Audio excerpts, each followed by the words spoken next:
everyone, welcome to another new video, and I've received a lot of your questions regarding SLS Noida and उसके सारी related चीज़ें कि how the process gets started and how to prepare. तो आज उसी चीज़ पर हम discussion करते हैं एंड इस वीडियो को I will keep very short and crisp, जिससे कि थोड़ा लेक्चर ना रहे एंड आपके सारे डाउट्स मैं आंसर कर पाऊँ. तो कमेंट्स मुझे ऐसे रिसीव हुए कि सबसे पहली बात तो कि अब जैसे स्लैट का रिज़ल्ट आ गया है तो अब हमें हमारे पीआई राउंड के लिए कैसे प्रिपेयर करना है और क्या क्वेश्चंस पूछे जाते हैं. तो इसके लिए number one thing I will share my own experience कि मेरे साथ पीआई राउंड में क्या हुआ. टॉकिंग अबाउट प्रिपरेशन, बहुत ज़्यादा प्रिपरेशन आपको नीडेड नहीं है. रीज़न इज़ क्योंकि आपने जब स्लैट दिया तो you have already covered all the aspects about the GK current affairs. Mostly वो ये पूछते हैं, जनरल क्वेश्चंस रहते हैं. कुछ हो सकता है, for example I was a commerce student in my 11th and 12th standard. तो वो मुझसे उन्होंने जब वो मेरा CV स्क्रॉल कर रहे थे साथ साथ ड्यूरिंग माई इंटरव्यू, तो उन्होंने मुझसे पूछा था कि related to economics as a subject और BST एज अ सब्जेक्ट मुझे कैसा लगता था. ये बेसिक उन्होंने कॉमर्स रिलेटेड पूछा. तो पहला क्वेश्चन आप एक्सपेक्ट कर सकते हो कि how the subjects you studied in class 11th and 12th, उससे रिलेटेड वो कुछ पूछ सकते हैं. बहुत डीप में नहीं जाएंगे कि आपसे टॉपिक वाइज पूछे, नहीं. बेसिक आइडिया, बेसिक नॉलेज जो कि हर बच्चे को होती है अगर वो अपनी 12th स्टैंडर्ड पास करके आया है. तो दूसरा क्वेश्चन आप एक्सपेक्ट कर सकते हो जनरली कि when the interview get started, तो सबसे पहले यही होता है कि okay tell us about yourself. जो बेसिक इंटरव्यूअर्स पूछते हैं मैं आपको वो बता रही हूँ. Tell us about yourself. What is the meaning of your name? How do you define yourself? And what are the qualities that you have? And what are your weaknesses? ये सारे जनरल क्वेश्चंस हैं सबसे पहली बात. दूसरी बात, अगर थोड़ी टेक्निकलिटीज़ में जाएं तो दे कैन आस्क यू कि मुझसे पूछा था who is the current law minister of India. Tell us the recent और landmark judgments which have been delivered by the former Chief Justice of India, D.Y. Chandrachud. तो वो पूछा था. और मुझसे जैसे मैंने जजमेंट्स बताए, अगर मैंने अयोध्या केस बोला कि अयोध्या केस दिया था तो उसके बारे में थोड़े से फैक्ट्स मुझसे पूछे थे. और पूछा था और बताओ लैंडमार्क जजमेंट्स कोई. एंड मतलब ये क्वेश्चंस थे. साथ में मेरा कॉमर्स रिलेटेड क्वेश्चंस थे 2-3 कि BST as a subject and all of it. हाँ, एक क्वेश्चन वो आपके CV में ना, आपकी जैसे एक्स्ट्रा करिकुलर एक्टिविटीज़ हो गई जो आप अपने CV में डालोगे. CV पर भी अभी थोड़ा बात करेंगे.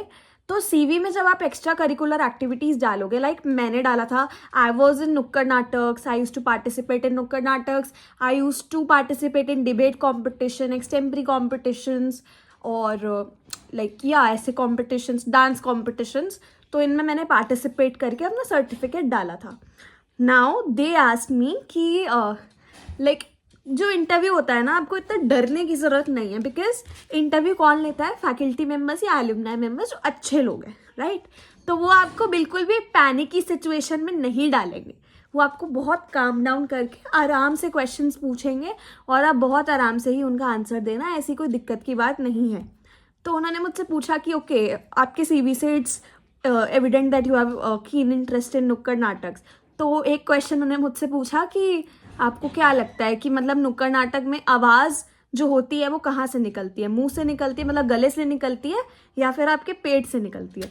तो ऐसे क्वेश्चन भी आप एक्सपेक्ट कर सकते हो इंटरव्यूअर से. It clearly depend interviewer to interviewer कि वो क्या पूछना चाह रहा है, क्या उसकी आइडियोलॉजी है. मेरे 2 फैकल्टी मेंबर्स ने इंटरव्यू लिया था. मुझे अभी तक याद नहीं है कि वो 2 फैकल्टी मेंबर्स कौन थे, but they were really good, बहुत अच्छे थे. एंड एक सर थी, एक मैम थी.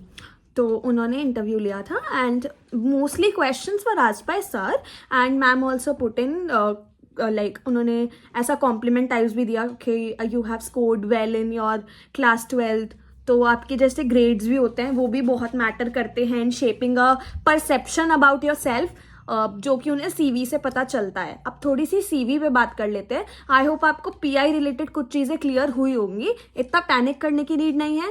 प्रिपरेशन की बात रही, जो तुमने बेसिक प्रिपेयर किया हुआ है बस लीगल करंट अफेयर्स जो आजकल चल रहा है, करंटली केसेस जो चल रहे हैं उसके बारे में पढ़ लो, और जैसे मिनिस्टर्स वगैरह मैंने तुम्हें बता ही दिया, तो ये इसके बारे में पढ़ लो। अभी जो न्यू चीफ जस्टिस अपॉइंट हुए हैं उनके बारे में पढ़ लो। ये सब चीज़ें बेसिक ब्रश अप कर लो। I think that would be sufficient.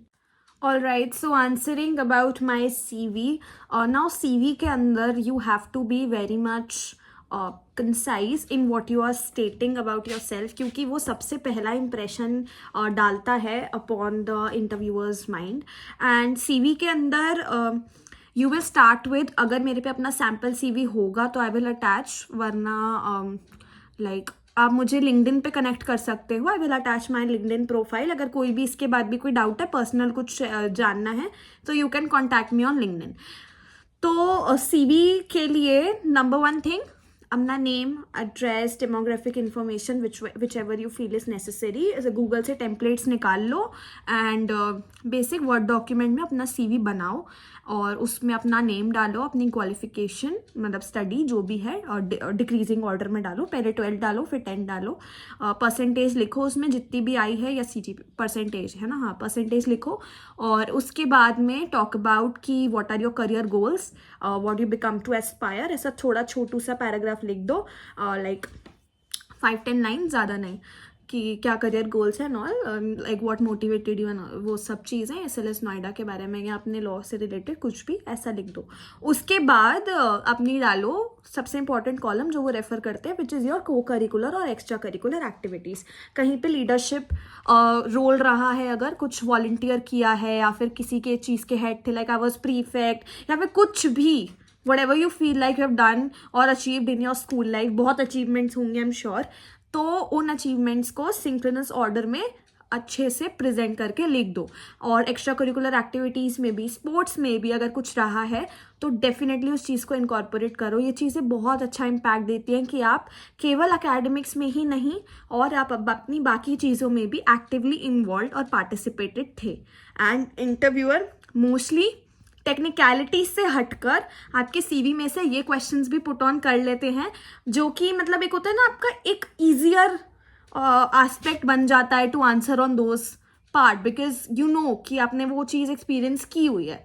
तो while attaching the certificates also, and it becomes easy कि अगर इंटरव्यूअर आपको उन एस्पेक्ट से क्वेश्चन पूछे जो आपने ऑलरेडी अपने CV में मेंशन किया हुआ है, बिकॉज और ये भी होता है, एक प्रेशर भी होता है कि आपको एक अच्छा आंसर ही देना है, बिकॉज ऑब्वियसली आपने वो चीज़ अगर की हुई है तो आपको उसके बारे में 100% नॉलेज होनी चाहिए।